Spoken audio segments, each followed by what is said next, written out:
Shalom e bem-vindos a Via Rapta Israel, uma frase do hebreu que significa amarás a Israel. Esperamos que vocês fiquem conosco durante os próximos 30 minutos, porque nosso professor Dr. Baruch vai compartilhar um estudo expositivo da Bíblia. Dr. Baruch é professor titular no Instituto Zera Avraham, com sede em Israel. Ainda que todas as aulas no Instituto são dadas em hebraico, o Dr. Baruch fica feliz em compartilhar este estudo semanal com dublagem em português. Para mais informações sobre nosso trabalho em Israel, visite nosso site amarasaisrael.org.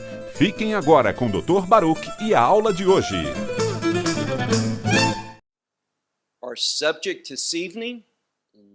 Nosso tema de hoje é sobre um homem, João Batista. Recordem o que Yeshua disse sobre ele, quando falou de João, dizendo: de todos os nascidos de mulher, ou seja, de maneira natural, ninguém é maior que João Batista. Uma das perguntas que devemos nos fazer é: o que faz de João alguém tão grande? O que foi que Yeshua, Jesus de Nazaré, viu nele para pronunciar essas palavras? Pegue sua Bíblia e vem comigo ao livro de Mateus, capítulo 14. Normalmente, quando as pessoas falam sobre João Batista, tendem a pensar que ele comia um tipo de comida muito peculiar e também que se vestia de maneira muito particular. E não só isso, mas que a Escritura diz que ele era um sacerdote. Mas ele não estava servindo em Jerusalém devido à corrupção que dominava essa cidade. E sua liderança, tanto a romana como o Sanhedrim, o governo judeu, onde João passava a maior parte do seu tempo? No deserto, um lugar despovoado, junto ao rio Jordão. Por qual razão principal ele era conhecido? Quase em todas as oportunidades nas quais se menciona seu nome na Escritura, falamos de João Batista. E quando ouvimos esse termo batismo, o que vem à tua cabeça? A resposta deve ser arrependimento. João chamou o povo ao arrependimento. Infelizmente hoje, o arrependimento não é um tema que se compartilha como deveria. É ignorado em muitos lugares. De fato, me pergunto o seguinte: se João estivesse vivo na nossa geração, seria possível para ele conseguir trabalho como pregador em alguma dessas prestigiadas igrejas de hoje em dia? Minha preocupação é essa, e creio que João seria rejeitado devido ao poder de suas palavras, devido ao compromisso que ele demandava e devido à sua mensagem principal, que era o arrependimento. Entendamos algo. Nas Escrituras, existe uma relação entre o arrependimento e a obediência. Quando alguém se arrepende de sua desobediência. Desobediência que manifesta a si mesma no pecado. E quando alguém dá frutos dignos de arrependimento, se colocará à disposição para cumprir a vontade de Deus. Estará caminhando em obediência aos propósitos de Deus. Esse batismo de arrependimento era um chamado à obediência. Recordemos algo. Quando mesmo o Messias foi submergido por João, lembrem-se do que aconteceu. Uma voz ressoou. Apenas o Messias emergiu das águas depois de ser batizado. E sabemos algo. Essa voz gritou: esse é meu filho amado, no qual me comprazo. Por quê? O batismo de Yeshua tinha já um propósito. Buscava demonstrar ao Pai Celestial sua obediência, que ele iria a Jerusalém, que faria a obra para a qual o Pai o enviou a esse mundo para cumprir, que era morrer sob a cruz, para logo ser sepultado, mas ser levantado de novo ao terceiro dia. E recordem o que Paulo dizia aos romanos, Em suas cartas, no capítulo 6, Paulo declara que estamos enterrados com o Messias em semelhança com sua morte. Da mesma forma, estaremos unidos com ele na ressurreição. Tudo isso significa uma coisa: que nós, assim como o Messias obedeceu à vontade do seu Pai, o verdadeiro arrependimento, compreendendo a vontade do Messias, produz obediência em nossas vidas. Não somos salvos por nossa obediência.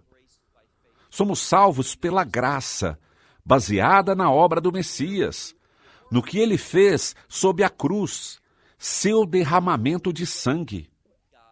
Mas tendo recebido essa graça pela fé, não se enganem com isso, somos chamados a produzir frutos dignos de arrependimento.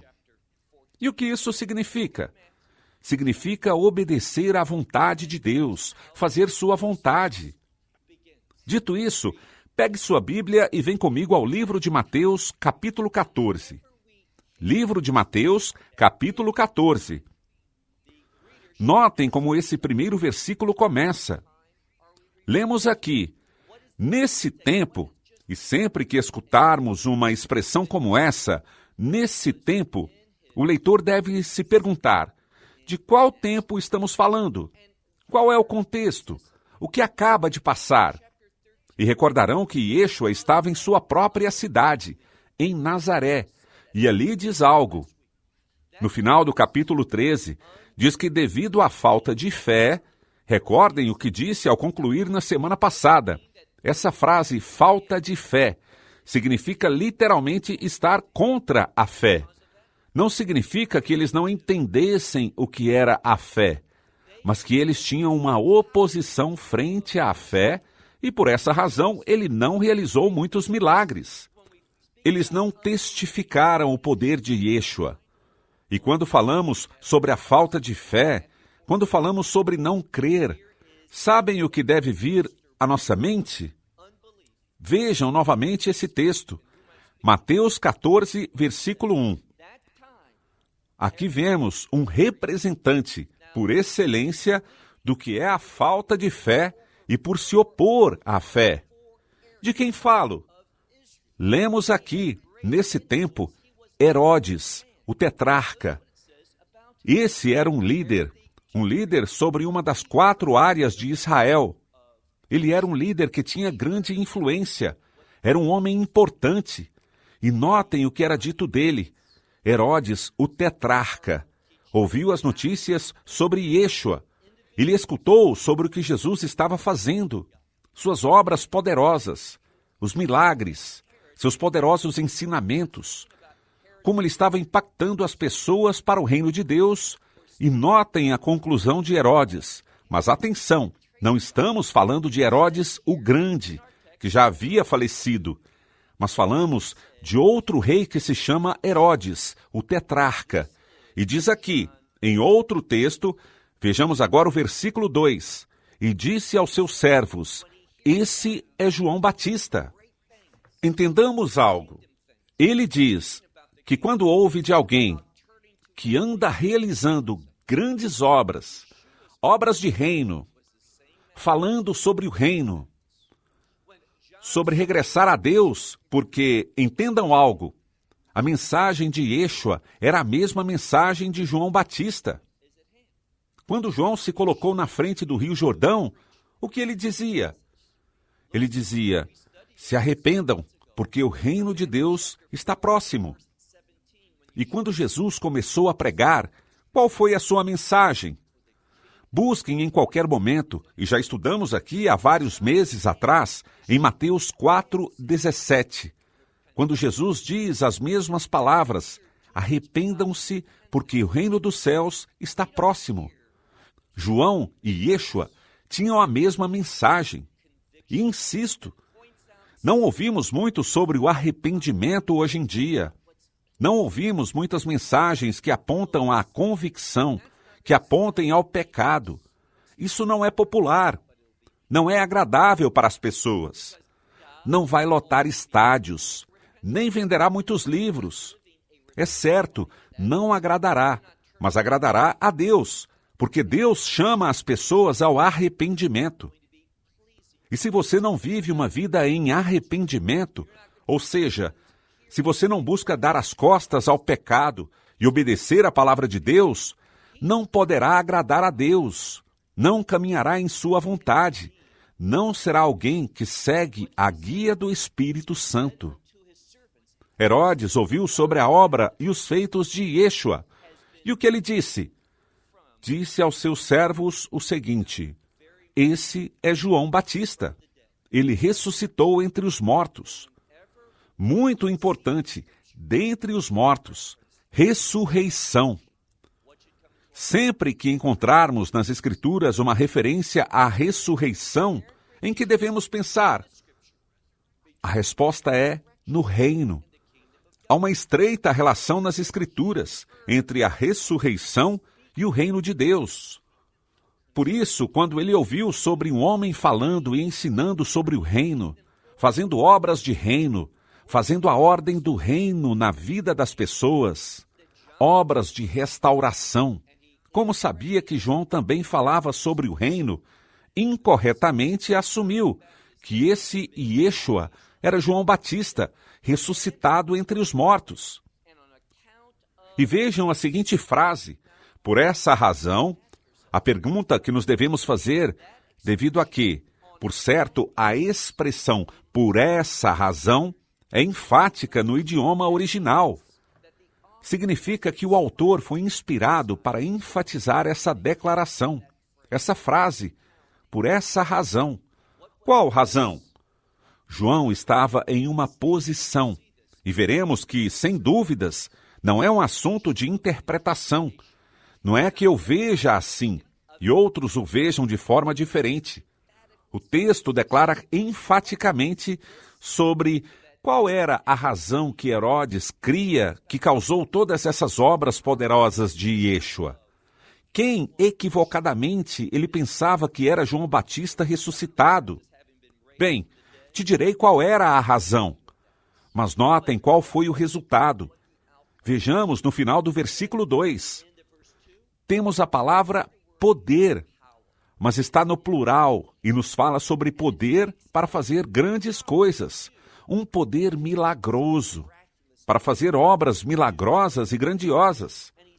E diz que é através desse poder que essas grandiosas obras eram feitas nele, ou seja, em quem ele cria, que era João Batista, mas literalmente era Ieshua. Por que ele pensava isso? Vejam agora o versículo 3. Porque Herodes havia detido João. E essa palavra deter significa que ele havia sido encarcerado.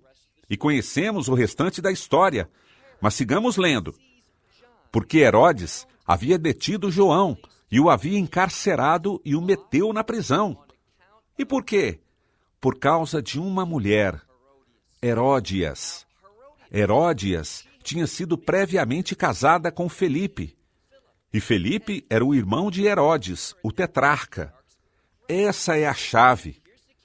De acordo com a lei de Deus, de acordo com os mandamentos de Deus, em outras palavras, de acordo com a Torá, não era permitido, era proibido que esse Herodes, ainda sendo um homem poderoso, não era permitido a ele tomar a mulher de seu irmão como esposa agora.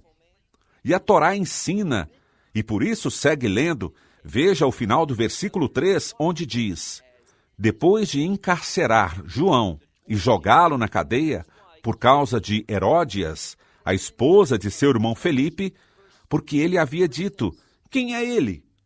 João. Porque João havia dito: não é lícito. E vemos outra frase enfática. Qual será? Para ti. João diz a esse homem poderoso, a esse líder de governo, sob a autoridade de Roma, a quem Roma apoia. João simplesmente diz: não é lícito para ti se casar com essa mulher, a esposa do teu irmão. Não é algo permitido de acordo com a lei de Moisés. Agora prestem atenção. Herodes poderia alegar: mas é que eu a amo. Mas isso o que tem a ver? Ela é meu destino. E isso o que tem a ver? Ela me satisfaz e me completa. Não, essa não é a vontade de Deus. Herodes poderia ter dito que Deus me disse que essa mulher é a correta para mim. Não importa o que ele poderia ter dito. Todas essas são especulações, obviamente.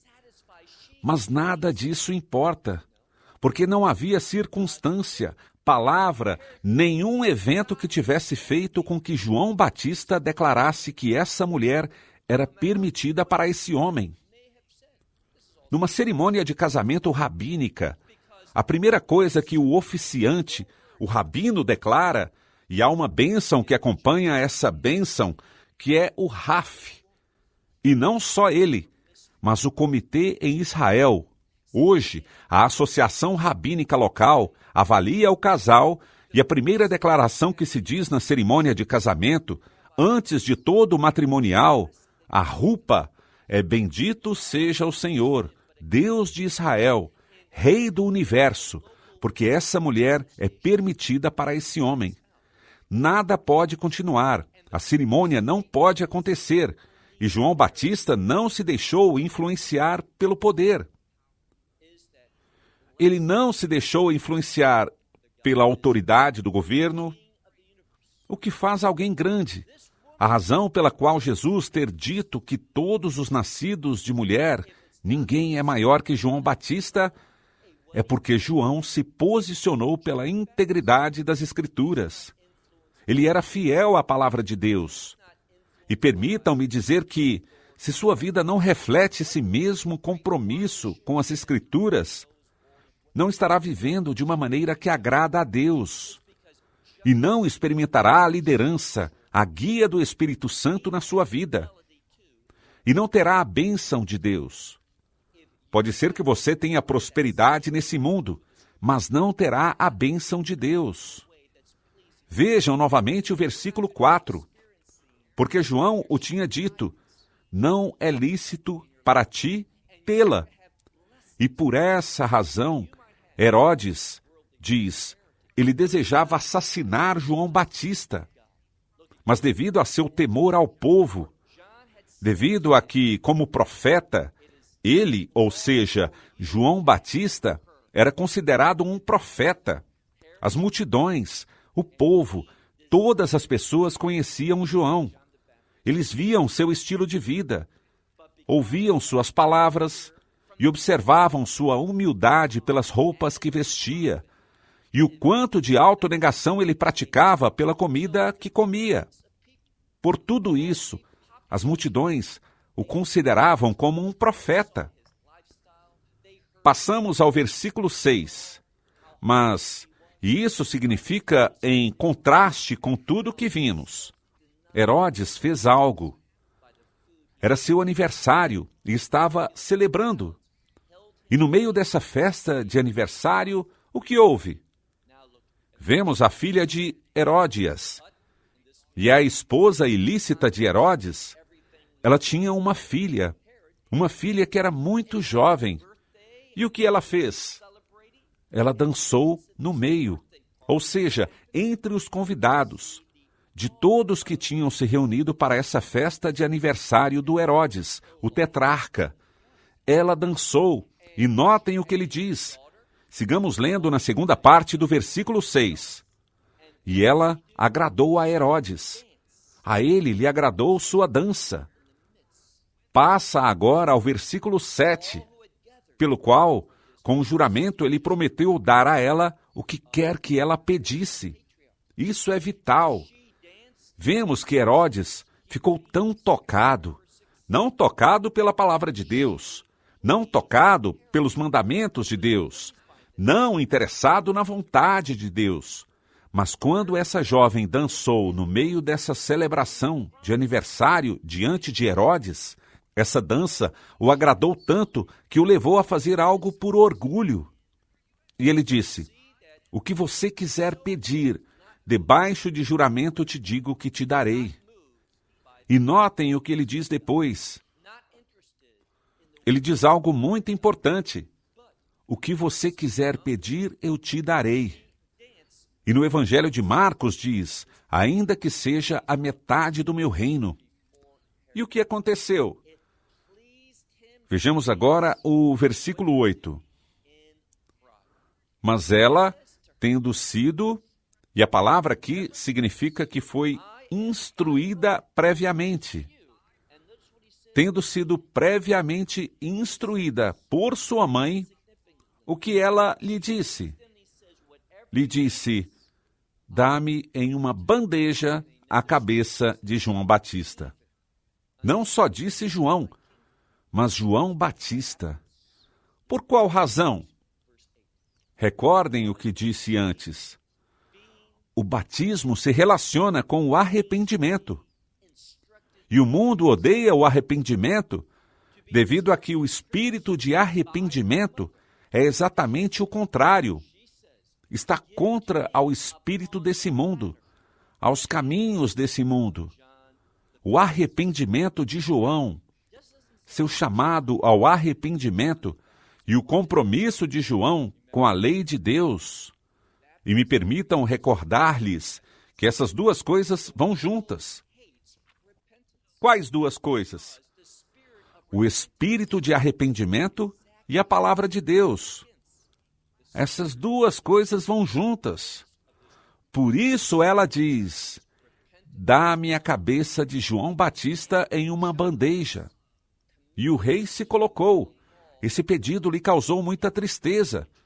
Mas por causa do juramento e por causa daqueles que se reclinavam, isso significa as pessoas que estavam na festa desfrutando essa celebração, ele ordenou que fosse concedido o seu desejo.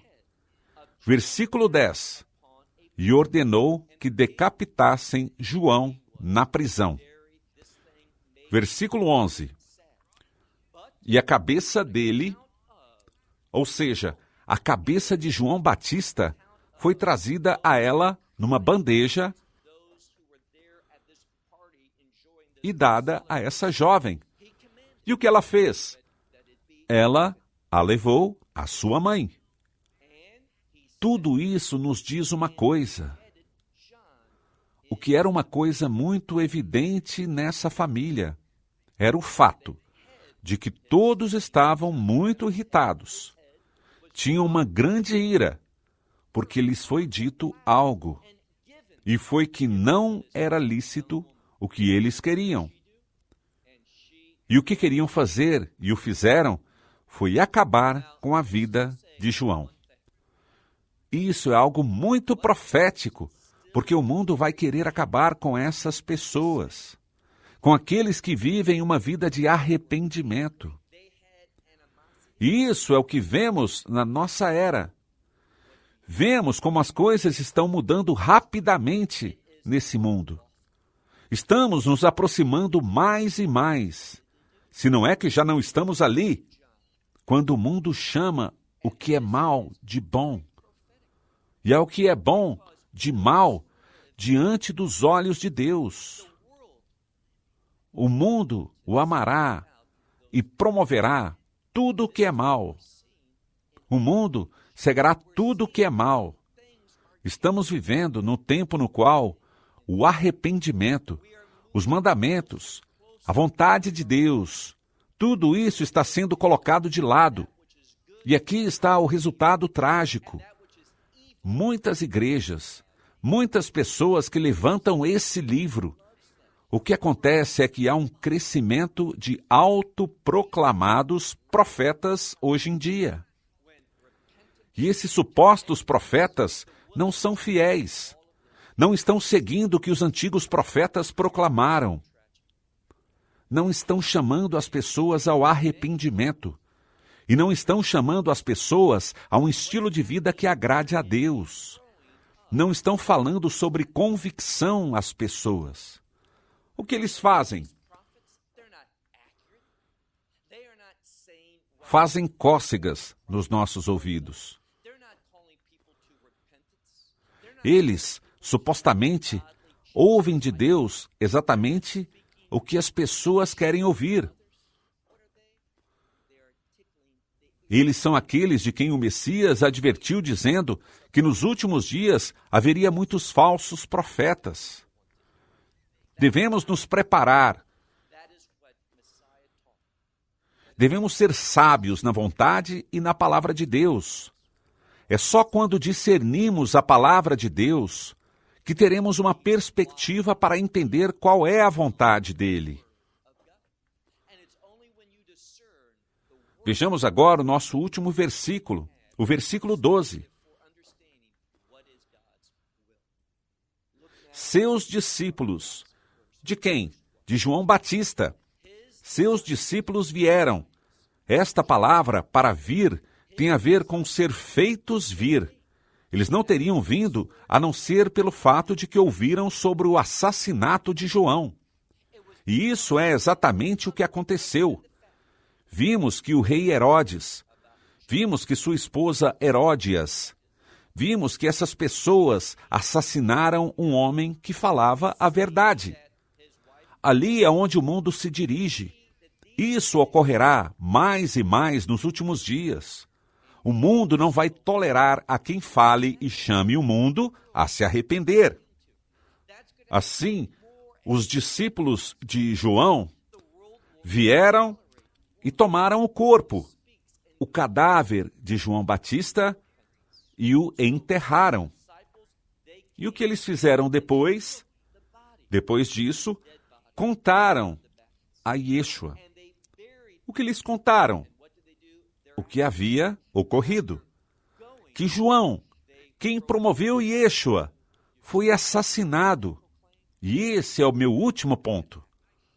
Recordem que eu compartilhei com vocês que João tinha uma mensagem de arrependimento. Arrependam-se, porque o reino dos céus está próximo. E Yeshua tinha a mesma mensagem. E o que isso nos ensina? Aprendemos que a autoridade romana, Roma simboliza o mundo, a autoridade romana, o governo do mundo, assassinou João. E adivinha só, também vemos que é esse mesmo Império Romano que também executou Yeshua. Sabemos que Yeshua entregou sua vida. Ninguém atirou, mas vemos quanto ódio tem o mundo por aqueles que proclamam o arrependimento e por aqueles que preparam outros pelo reino de Deus. Por isso, prepare-se, porque esse tempo se aproxima. The time is approaching. Esperamos que você tenha desfrutado da aula de hoje e que possa compartilhá-la com outros. Te convidamos a participar e nos acompanhar a cada semana, a esta hora e por este canal, em mais um episódio de Amarás a Israel. Para mais informações em português, visite amarasaisrael.org, onde encontrará muitos outros estudos realizados pelo Dr. Baruch. Até a próxima semana. Que Deus, nosso Messias e Yeshua, nosso Senhor Jesus Cristo, te abençoe durante a sua caminhada com Ele. Shalom, desde Israel.